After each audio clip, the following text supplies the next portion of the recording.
I'm Lee, welcome back to the channel Fix It for Reselling. Picked up a Chewbacca mask that doesn't work. We didn't pick it up, we got this from Mike at Fylde Flips. I shall link his channel down below. Mike is a part-time eBay reseller, goes to the same car booths that I do. Picked up this Chewie mask, unfortunately it didn't work. So I messaged him, I said I'd have a look at it, and he basically said I could have it, and I had an old Ikea plant that we don't use anymore. So we ended up doing a swapsy. I think he probably got the better deal actually. Yeah, it was featured in one of his videos, I think at the end of November.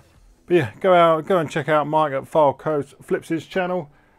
See what he picks up and resells on eBay. But not before you've watched me trying to fix this, or see what's wrong with it at least.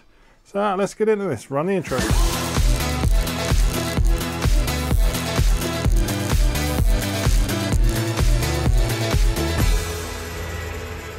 Right, so here we are. What is supposed to happen is put it on your face, your jaw pushes that down and he speaks. So let's quickly undo this, get some batteries in there. I know it doesn't work because Mike's already tested it, obviously. Otherwise I won't be getting it for nothing, would I? Couple of AAAs. But yeah, nothing. Absolutely nada. There is no on and off switch on here. It is literally opening the jaw.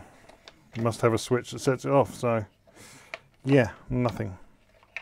Now when I got this off Mike, it was a miserable cold morning in the middle of winter, freezing cold, a little bit cloudy and dark. Looking in the back of here, I thought it might have been sort of plastic studs in there, because I couldn't see any screws. But now I've got it home under the lights. There are no screws in any of the holes except one. You can probably see down there, nothing, nothing, nothing. And in there it looks like there's that rusty old thing. And yeah, nothing in there. No screws in it. And you can kind of like half pull it apart already. So that's mistake number one in picking this up. It actually doesn't have any bloody screws in it. I don't even know, I can't even tell what kind of a screw that is.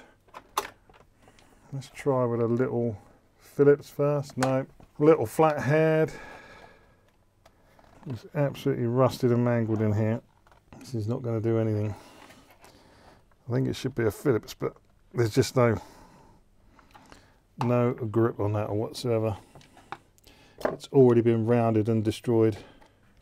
Let's see if we can drill it out slowly.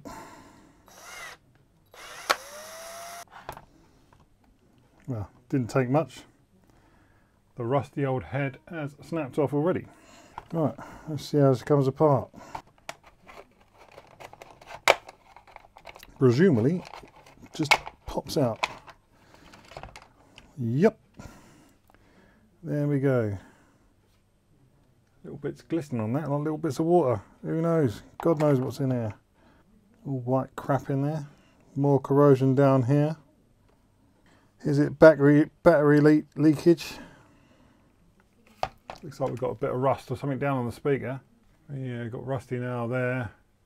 Dodgy speaker there.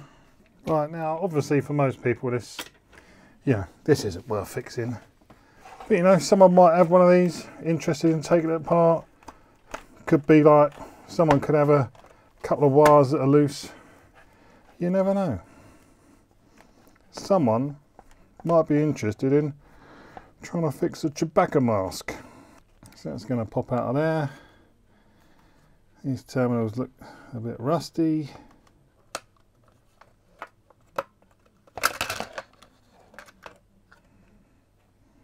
That's his jaw out of there. Is there a spring on that? Oh yeah, there's a spring. Right, so this is obviously the switch that's setting it off. And one of those switches looks like it's stuck down in there. So yeah, not sure if you can see that, but that switch is stuck up. That switch looks like it's stuck down. So yeah, it does lift up, but you know, it should spring back up like that one, but it's not. Shall we have a quick look without getting any tools out? Just to test it. Obviously you've got flat sides on there. When the drawer opens, these two come round and slide both of those down together. The back of that isn't looking very good. It doesn't even look like factory solder. That looks like an absolute mess. And look at the state of that. Why have I got this cutting mat in the way of my blue mat? What the hell is that all about? It's been crafting. It's better. Yeah, I mean that doesn't look very impressive at all. A little bit of corrosion, a little bit of crud. Let's give that a quick clean up a minute.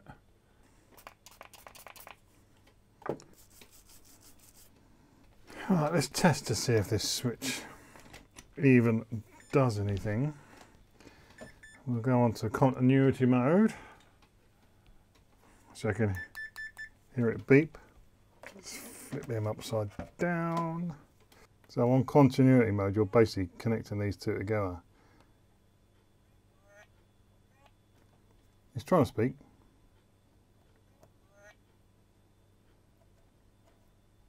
Let's take the batteries out. See, that should be pushing down on that switch and it's not connecting. And this little one that is connected all the time, or that's pushed down, that's stuck down, isn't even connecting. Let's try some different batteries as well. See if the batteries are a bit low. If we connect these up.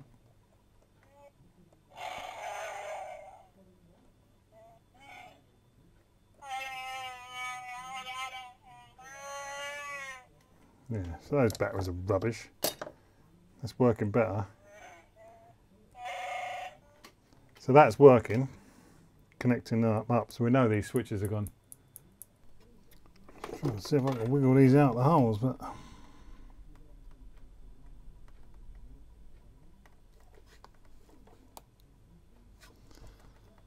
yeah, pulled the legs off. Pulled the legs out of that one. Maybe that's what the problem was actually. Maybe the leg wasn't connected because it was very loose. It was very loose in there. Sorry, I keep going out of shot.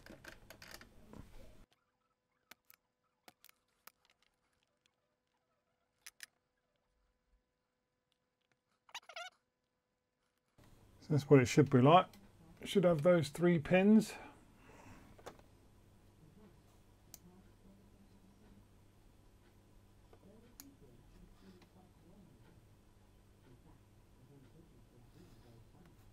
So what do we have in here? Right, that way around. This just lifts out. We've got a contact on the bottom of there, which should probably be a bit more bent to flick up.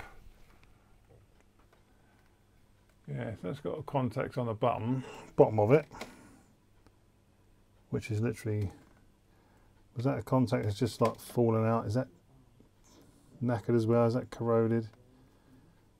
See, I think that's corroded and snapped off of here. Maybe. So this is the one that was stuck down.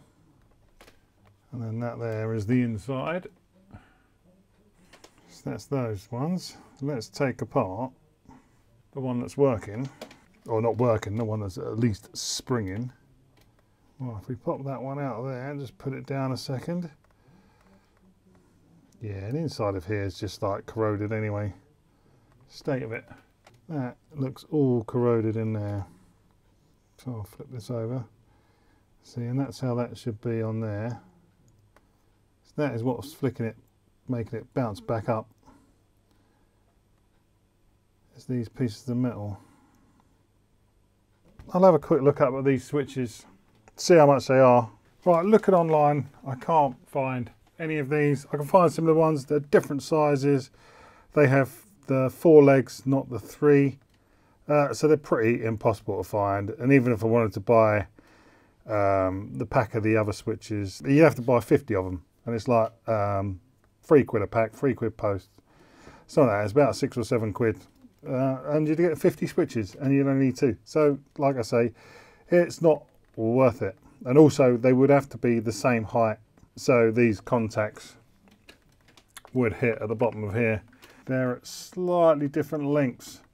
So that sets off one independent of the other. So if we press on one of them here, let me get my mic close enough. Let me stick my mic in his eyeball. So if you was to probably do it lightly, you'd get this switch.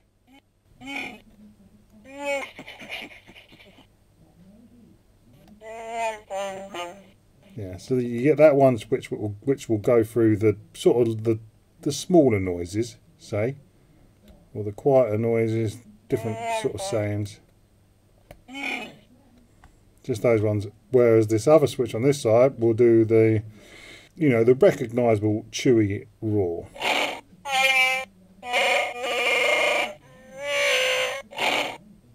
So you can see what those two switches do.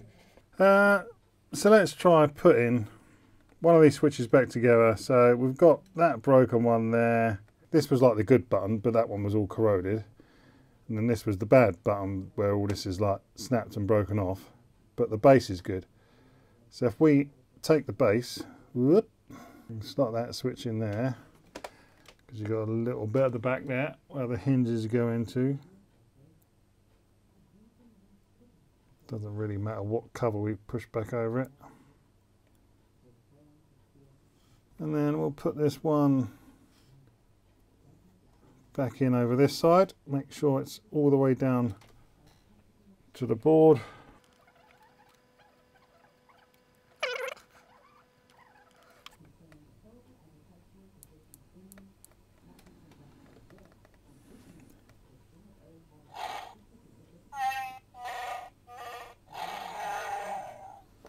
Still doesn't do anything, so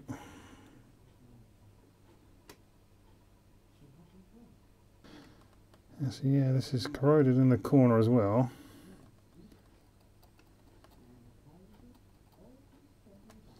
It's like it's got to make contact with that tiny bit of gold, where you see, because that is one piece there that goes around in kind of like a U shape, and there's a tiny bit in the corner that goes to that other leg. So that's a bit corroded. So is the bottom of this. Not even sure if the end of that has broken off a bit. Right, got a bit of contact cleaner.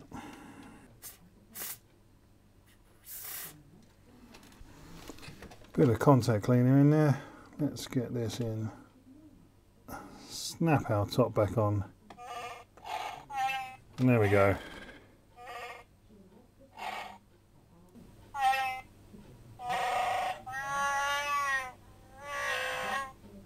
I don't think it's working all the time. Sometimes works when you come off of it. Push down. Works when you come off.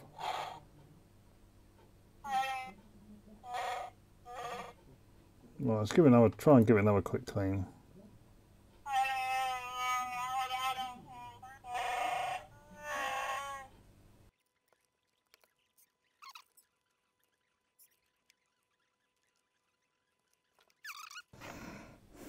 It is pushing the switch, but it's just not pushing it all the way down. There we go. We had fun. We tried. You know how it works now. And if I take anything else apart that's broken that has some of them switches in there, I'll come back to this and fix it. Right, so there we go. That's it. Not fixable. Would be fixable if you could find those switches, if they were readily kind of like available. But the thing is, technology changes so quickly, and those switches probably aren't available anymore. We can find similar, but they're the wrong size. So that's a no fix, and this is what happens when you buy stuff at car boot. Sometimes you get sellers that aren't honest. A lot of sellers are, but you do get some. I mean, this could have come in like you know, a lot of people that go to the car boots will buy job lots of stuff at auction, haven't got time to like test everything, and it's our job as eBayers and buyers and sellers, and you know, trying to resell second-hand goods.